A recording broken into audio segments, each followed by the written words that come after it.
Bonjour, cette semaine à Vocation Immopreneur, je m'appelle Nicolas Ray, je suis PDG de la MREX. Bienvenue bien sûr dans mon bureau où je prends quelques minutes à chaque semaine pour vous jaser des choses qui sont importantes pour réussir en immoprenariat si vous êtes un investisseur immobilier sérieux.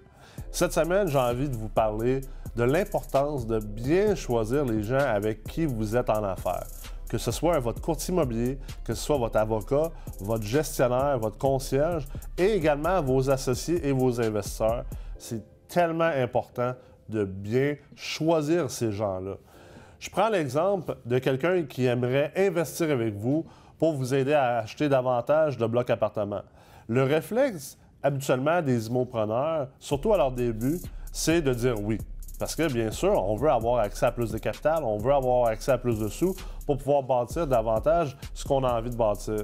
La problématique derrière ça, c'est que souvent, on fait l'erreur de ne pas vérifier si les valeurs de cette personne-là, et là, je ne parle pas des valeurs monétaires, mais vraiment les valeurs personnelles, intrinsèques de cette personne-là, sont en ligne avec vos propres valeurs, avec les valeurs de votre société immobilière.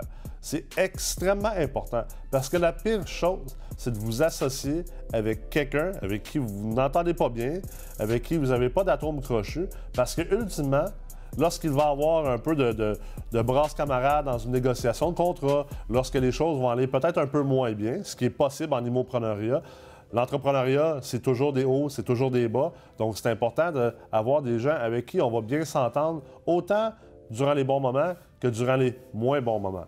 Et moi, j'aime utiliser un test. Le test, écoute, c'est assez spécial comme nom. Le test, c'est le Yum et le Burk. Donc, Yum, un peu comme les chips Yum Yum, ça veut dire que c'est bon, ça goûte bon. Quand on pense à ça, on a un bon feeling, on a une image positive dans notre esprit. Et Burk, bien, c'est dégueulasse. C'est quelque chose qui est un peu dégoûtant, c'est quelque chose qu'on n'aime pas. Alors, le test que je vous invite à faire par rapport à tout locataire, à tout partenaire d'affaires, d'investisseur passif, de courtier immobilier, d'avocat, de concierge, peu importe les personnes dans votre entourage, passez le test Yum-Burk. Demandez-vous, est-ce que vous avez envie de travailler avec cette personne-là? Peut-être que vous avez un investisseur qui propose de vous amener $250,000, un demi-million, peut-être même 1 million et plus en capital pour pouvoir acheter davantage d'immeubles. Mais est-ce que cette personne-là passe le test au niveau du Yum puis Burk? Si c'est Yum, puis que vous avez envie de travailler avec, puis vous avez envie de l'avoir comme investisseur, puis qu'il y a une belle relation, puis qu'il y a une belle chimie, go, allez-y à 100%. Si par contre, il y a quelque chose qui cloche, vous avez un feeling, vous n'avez pas entièrement confiance en la personne, vous sentez qu'il y a quelque chose qui va accrocher, je vous suggère de réfléchir profondément à si vous voulez réellement avoir cette personne-là dans votre entourage. Parce que c'est bien beau avoir le quart de million ou le million que cette personne-là vous apporte, mais des problèmes interpersonnels, des problèmes de relations, c'est souvent ça qui va détruire des entreprises et des sociétés immobilières. Donc, c'est hyper important de vous assurer que toutes les personnes dans votre entourage sont en ligne avec les valeurs de votre entreprise. Et ça, on en a parlé dans les semaines antérieures au niveau de la planification stratégique. C'est pour ça que c'était si important de bien établir ses valeurs, sa vision, sa mission, sa raison d'être. Parce que vous n'êtes pas juste là pour faire de l'argent.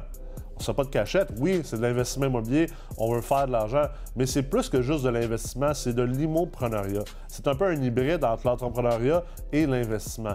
Donc, c'est important que le côté humain soit vraiment pris en compte. Puis c'est la même chose pour vos professionnels autour de vous. Peut-être qu'un courtier immobilier est le meilleur courtier immobilier dans toute la région où vous habitez.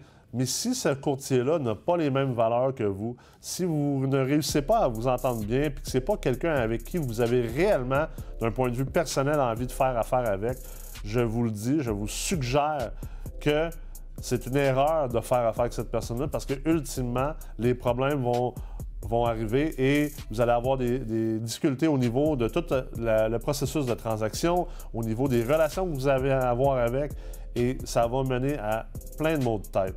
Puis ultimement, en immoprenariat, vous êtes des pompiers, vous devez éteindre le feu.